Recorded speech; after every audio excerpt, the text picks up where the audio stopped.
Hello beautiful people, সবাই কেমন আছো? আশা করি তোমরা সবাই খুব ভালো আছো।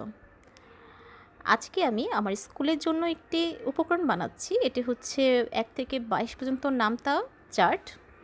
এটা বানানোর উদ্দেশ্য হচ্ছে যাতে শিক্ষার্থীরা প্রতিদিন এই নামতাগুলো ওদের চোখে পড়ে এবং এটা ওদের মুখস্থ করতে না হয়। প্রতিদিন চোখে পড়লে ওদের মাথায় সবসময় থেকে যাবে যে কত ঘরের নামতায় কী হয়।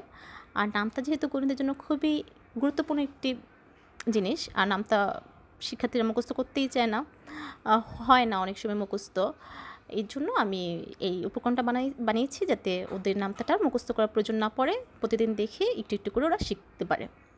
আর নামতা ছাড়া যেহেতু গণিতের কোনো সমস্যার সমাধান করতে পারবে না, গুণের কোনো সমস্যার সমাধান কিংবা ভাগের কোনো সমস্যার সমাধান, এই জন্য নামতা ওদের খুব দ্রুত শেখার জন্য আমি এই পদ্ধতিটা অবলম্বন করছি।